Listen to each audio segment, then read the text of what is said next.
All right, we're getting right back into it, guys. Last week we started a new sermon series where we're looking at families and how to have a healthy, functional family. And then we said that in order to do that, we're going to have to address the elephant in the room. Because each of our families, they have these elephants. The problem is, when we make those elephants the family pet, we ignore them long enough, we just get used to them. Maybe we're comfortable having them around. But if we are going to have a healthy, functional family, then the first thing that we need to do is we need to make the commitment that we are going to have an elephant-free family. Now, that does not mean a problem-free family. Don't get those confused. There are many families that say they don't have problems, but if they say they don't have problems, they're lying, because every family has problems. And even when you address the elephant, that doesn't make the problem go away, but it allows you to deal with the problem. And so in order to deal with these elephants, we have to first be candid and courageous. We have to be willing to tell it like it is. Address the elephant in the room. Be honest about the way things are and not pretend that they're any different, but also be courageous in our willingness to do something about it. Because it's not going to be easy, and there's probably going to be pain along the way as we take care of these problems. And so we need to be candid and courageous if we're going to take care of these elephants in our lives. And we've been doing that by looking at the life of King David. David was a man after God's own heart, and as we look over his life, we see God at work throughout the entirety of it. Back when he was but a shepherd boy, growing up in his nuclear family, God was there as he watched over those sheep. God was there as he began to venture out on his own in those in-between years where he was becoming his own man. God walked with him and was with him as he was discovering what it means to be a man of God. And even when he began his own family, in those early family years, from about age 30 to 37, God walked with David and God guided David. God was present in David's life, even into his family life, as he's king over all of Israel. And as we look at David's life, those last two sections, that's really where we tend to focus on the life of King David, because he was actually a king at that point. But David's life and God's working in David's life goes all the way back, and we can learn a lot about who David is, his successes and his failures, as we look back to those early years, back when he's learning what it means to be a family growing up in his own household. And to do that, this morning we're going to look in 1 Samuel chapter 16. Now, a little bit of a backstory to catch you up on what's going on. Samuel was the high priest of Israel. He's often referred to as the last judge of Israel. He spoke on behalf of God, and in the early years of Israel, God ruled over Israel himself in a theocracy. But after a while, the people of Israel said, "No thanks, God, we want to have a king." And so God directed Samuel to anoint a king, and he brought up King Saul. Now, King Saul didn't always listen to God and didn't always do what God wanted for him, so God rejected him and called Samuel to anoint a new king. And he directed him to go to the house of Jesse, that'd be David's father, in order to anoint who God would show him among Jesse's sons. And that's what brings us in 1 Samuel chapter 16, starting with verse 6. Samuel comes to Jesse's household, and it says, when they arrived, Samuel looked at Eliab and thought, "That must be the Lord's anointed right in front of me." But the Lord said to Samuel, "Have no regard for his appearance or stature, because I haven't selected him."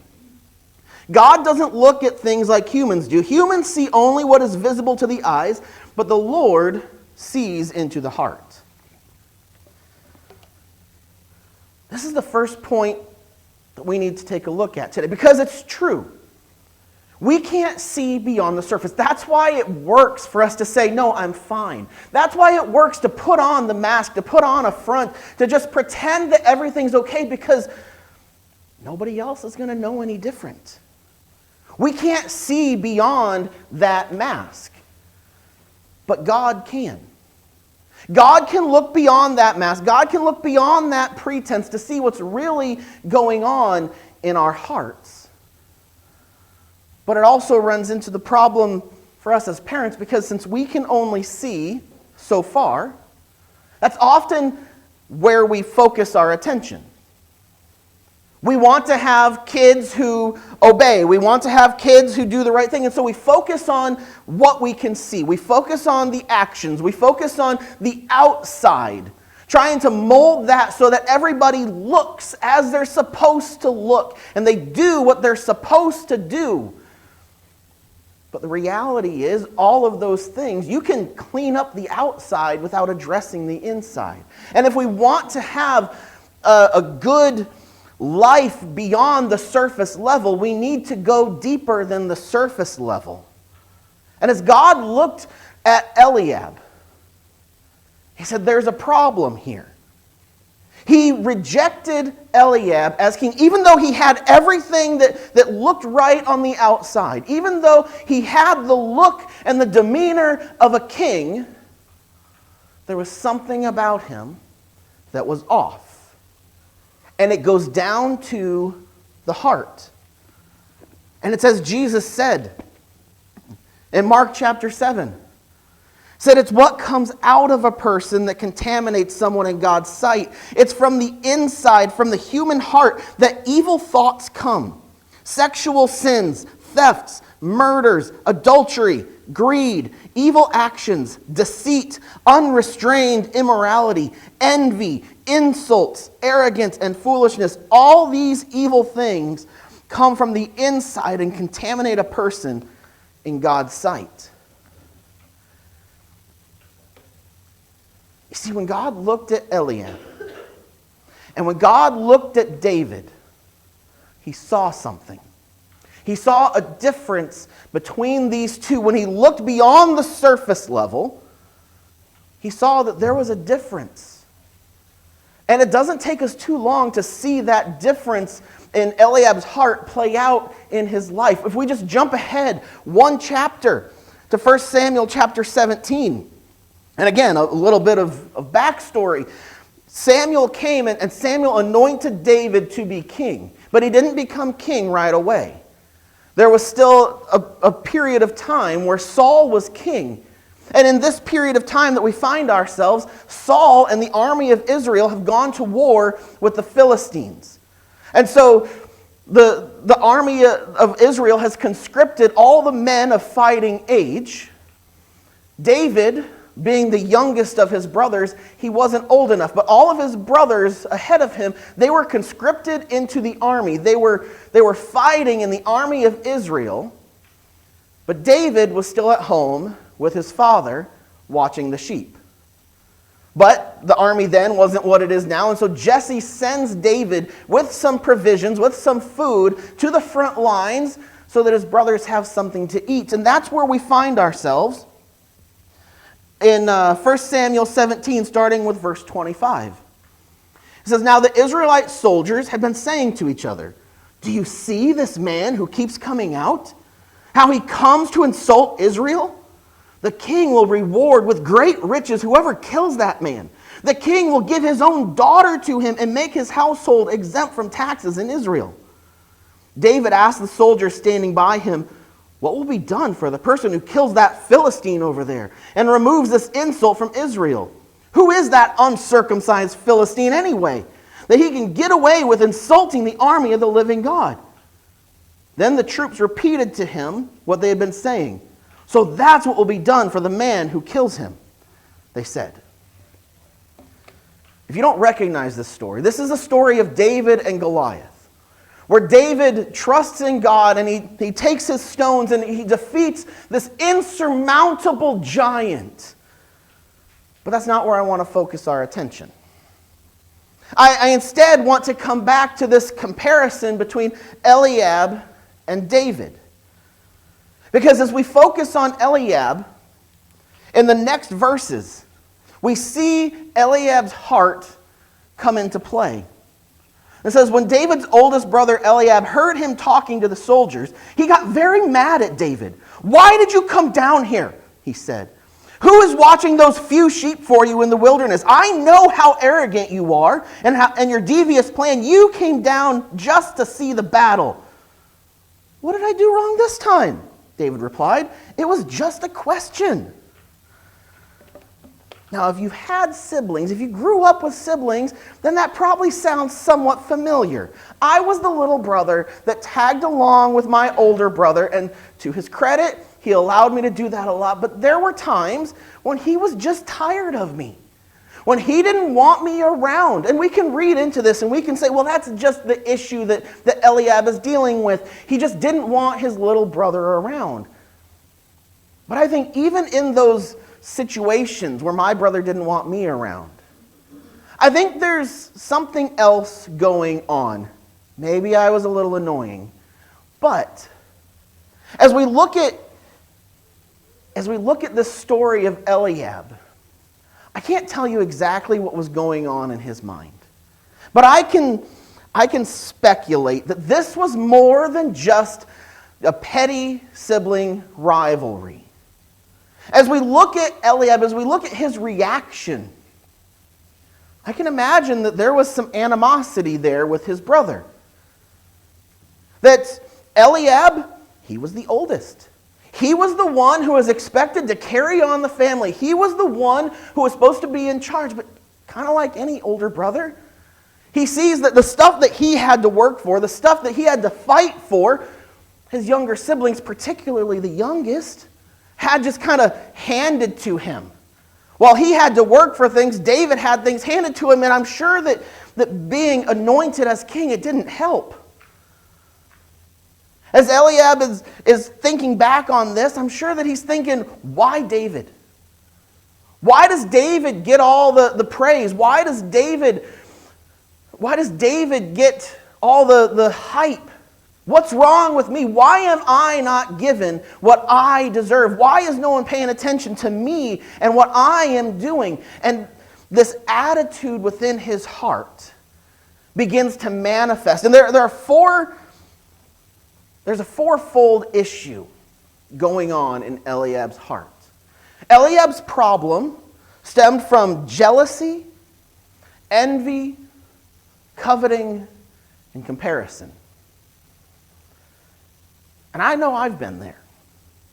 I'm sure you've been there a time or two as well. I've been there recently.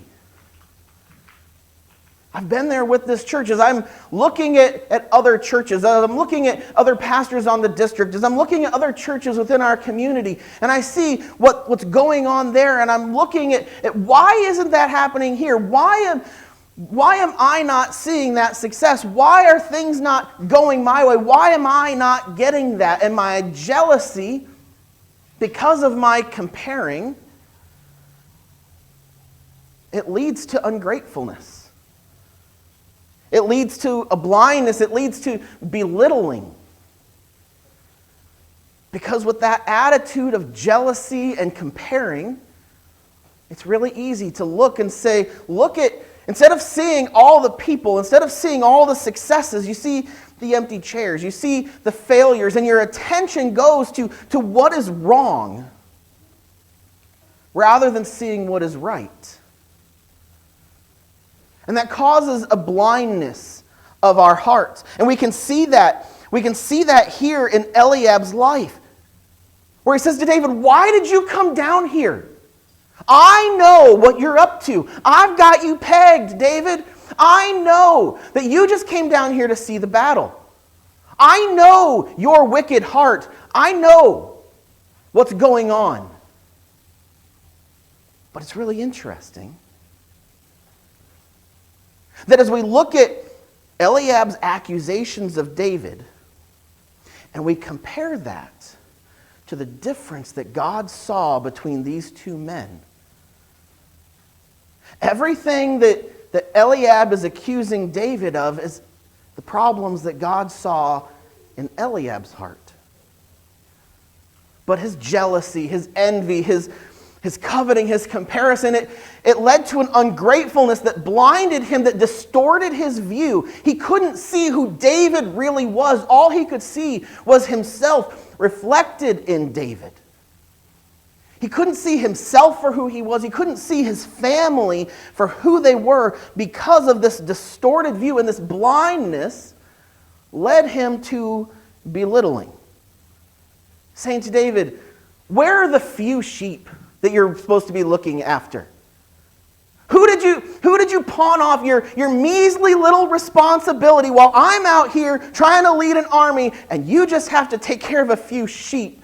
What Eliab is doing is he is diminishing David. He is making David smaller so that he can look bigger, so that he can feel better about his heart, about himself. And this is where we first really begin to see what's going on in Eliab's heart. Because you can't see ungratefulness. You can't see this blindness and that internal distortion.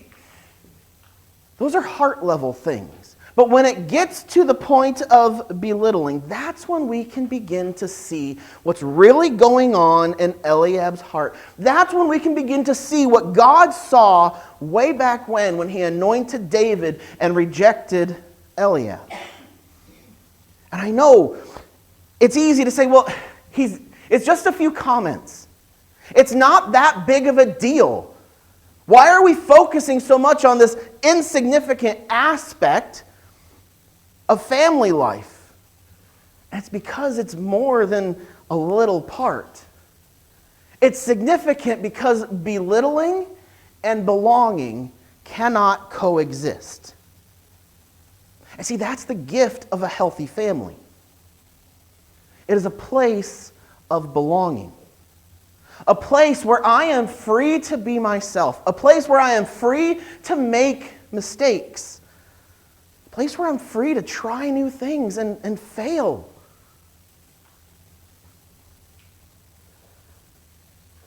Maybe you've seen this before.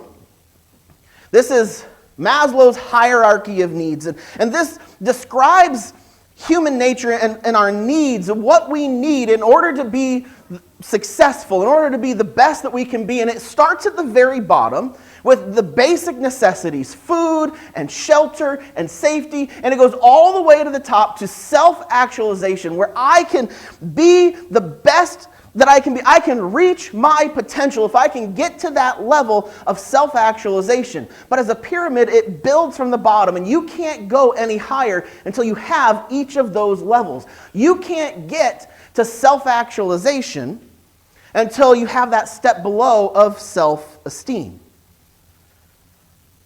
And you may notice the step below that is love and belonging. You can't get to self-esteem. You can't get to self-actualization. You can't be the best you that you can be unless you have that place of belonging.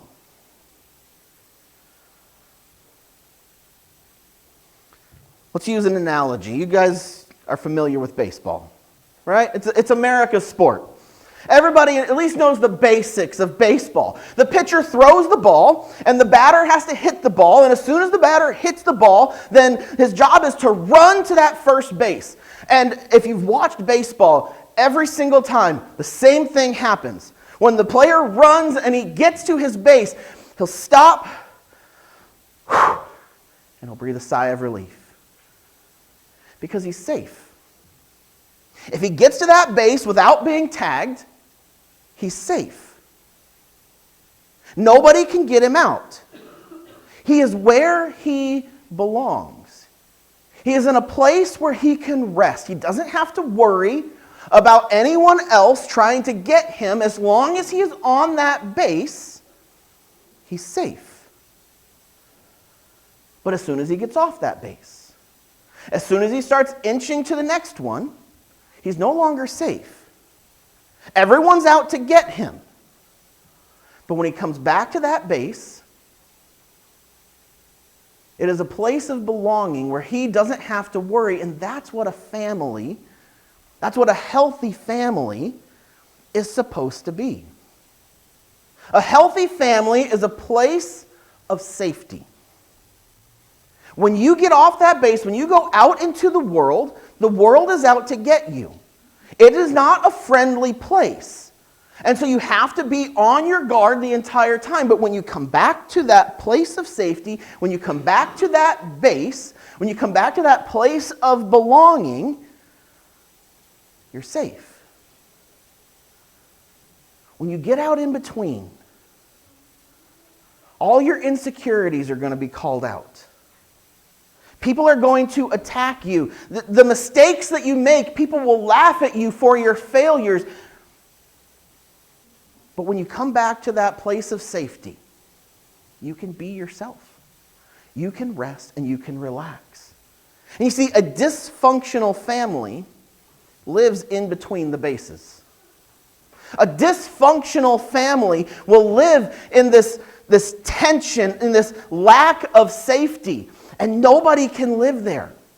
Nobody can stay there for too long. You cannot continue up this hierarchy of needs if you don't have that place of belonging. It is such a core need in our lives. And so if you can't find it in the home, you're going to look for it somewhere else. You're going to look to some other place where you can find that safety. For husbands and wives, it may be, I go to work and these guys understand me. It may be, well, I have this friend that I talk to and they just make me feel secure. For kids, it may be, well, I like to hang out with my friends because my friends understand me. My friends let me be myself. Or maybe some people will try and find it in that next boyfriend or girlfriend or whatever it may be. Somebody who makes them feel like they belong. Now this is the point where I want to talk to the teenagers. Because I've been where you are. I've been a teenager. I've walked, I know it was a long time ago, but I think I have a good understanding of what's going through your mind right now. You're thinking, well, that's why I want to hang out with my friends. Because my friends understand me. Because my friends get me. When I hang out with my friends, when I get away from my family, then I feel safe. I feel like I can relax because my parents just don't get me. And maybe that's true. There's a little bit of dysfunction in every family. But I want to tell you that acceptance is not the same as agreement. You can be accepted and not agree on everything. Now, if you live in a home where your parents are demeaning you and belittling you and they're calling you names and they're calling you worthless, then absolutely this message is for your parents and they need to listen up. But if you live in a home where they give you basic respect, where they allow you to try things, where they allow you to succeed or fail, where they allow you to experiment and figure out who you are, if you get that basic level of respect, then I want to ask you this question. If the problem where you don't feel accepted, if the problem is maybe it's you, as you're wanting your parents to accept you, as you're wanting your parents to give you space, as you're wanting your parents to accept you as you are you providing that same thing to them? Because this is a two-way street. You don't have to agree with them. They don't have to agree with you. But if you're expecting everybody else to bend over backwards, if you're expecting everybody else to cater to you and not return that same privilege back to them, well, then you're part of the problem. Yes, it's true. Parents will set the tone for how for how this works in a family. The parents will set that tone, but it's a whole family endeavor. Everybody has to make this a safe place. Everybody has to make this a place where you're free to express yourself, where you're free to be yourself, where you're free to make mistakes, where you're free to breathe that sigh of relief. As we look at Eliab, he had his problems. And as he begins belittling David and calling out David, what we're seeing is he's trying to distract everybody from his problems. In his belittling, what he's doing is he's trying to hide the elephant in the room. Don't look at me. Don't look at my problems. We need to focus on David and his problems. He's making this elephant the family pet. And what it does is it reveals more about Eliab than it does about David. Because in a family, when there's this belittling, when there's this dismissing of one another, the one who is doing the belittling, the one who is doing the dismissing, that's the one with the problem. It reflects more on Eliab than it ever does on David. And we'll cover it up and we'll say, well, it's just a joke. How can you not understand my joke? Why are you so sensitive? But the reality is, even though it may be a joke, there's a grain of truth. The reason that you're saying it is because there is a grain of truth in there. That what is in your heart, as Christ said, that slander, that malice that's in your heart, that's coming to the forefront in your belittling, in your dismissing. And what that's doing in your family, as you belittle, as you dismiss, what you're telling the other people is, you're not important. You're not worth my respect. You don't belong. And you're stealing that from them. There is a reason that Scripture talks so much about the dangers of gossip and the dangers of slander. There is a reason that James went into a whole ordeal about the dangers of the tongue. Because what comes out of the mouth comes from the heart. And so, it's just the symptom of a deeper rooted problem. And this issue of belittling, it goes beyond the family. It goes to the church family as well. If we want this to be a place where people are accepted, where people can feel free to explore, where people can feel free to make mistakes, if this is going to be a safe place for people to grow to their full potential, then church, we can't be belittling and dismissing. We need to cut it off. We need to take care of it so that we can create that safe base for people to come, for people to rest, for people to be themselves. Because belonging and belittling cannot coexist. If we're going to address this elephant in the room, if we're going to be both candid and courageous, then it first starts with you confessing your own elephants. If you are the belittler, if you are the one who dismisses other people, if you are known as the gossip or the slanderer, you need to own your elephants. Say, this is what I do. It's not good, it's not right, but it's the truth, as hard as that may be. And I don't want to do it anymore. So I need you guys to help me. I need you guys to help keep me accountable. And as the family, we need to be calling it out. We need to be calling it as it is. When somebody starts putting someone else down, when someone else starts this belittling or this slandering, we got to say, stop it, Betty. That's not how a family functions.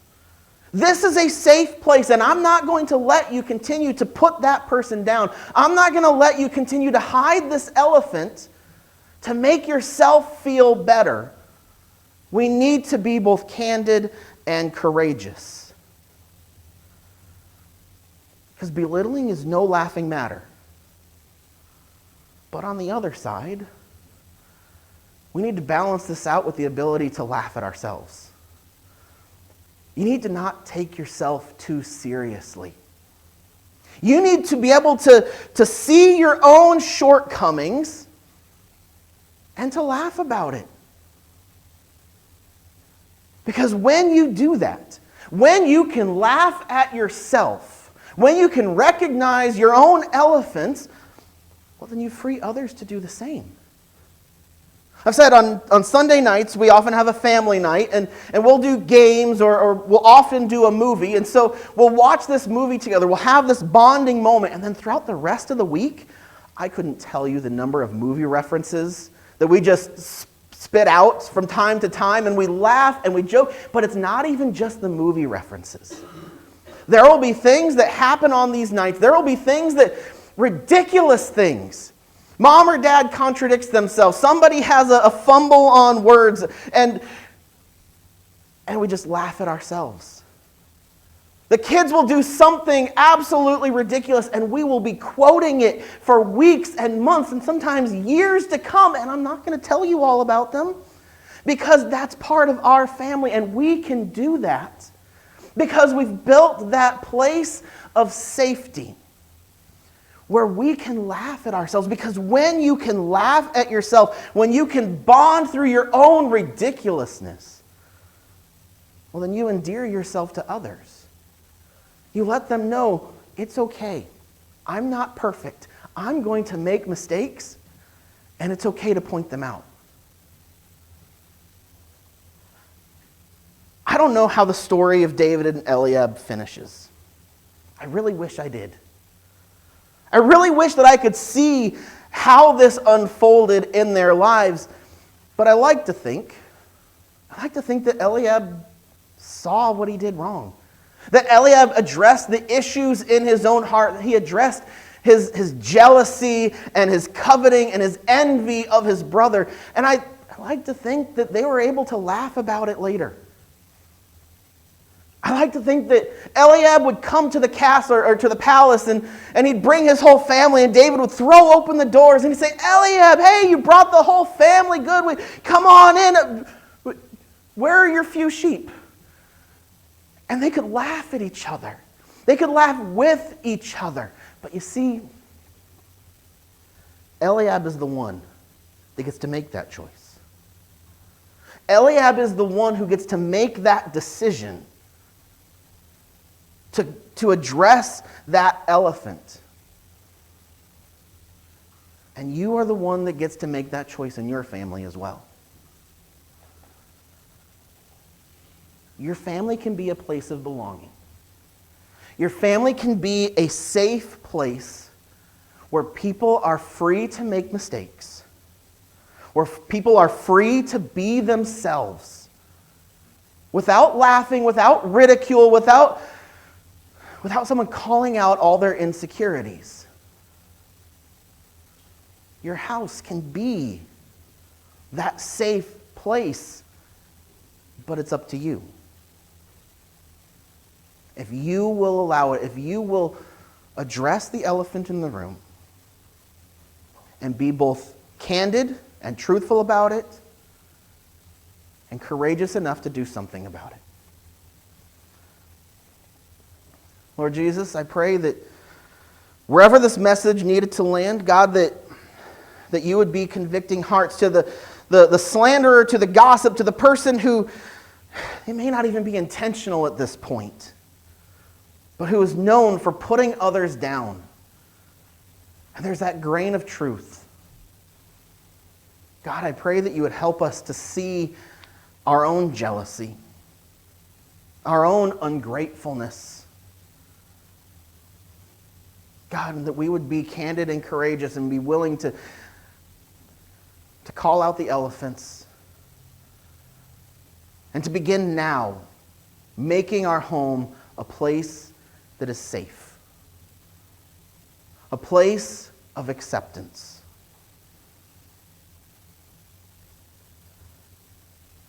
God, go with us this week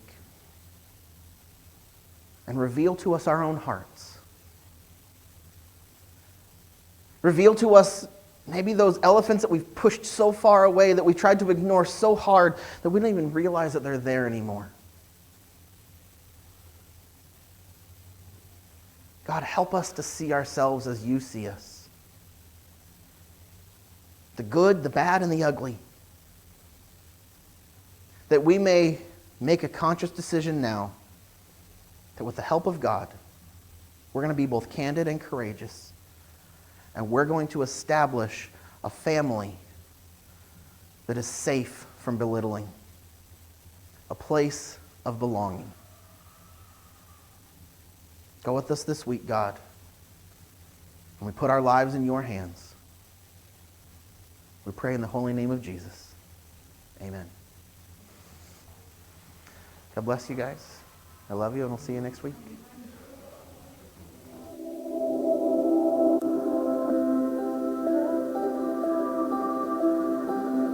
All the things that I've had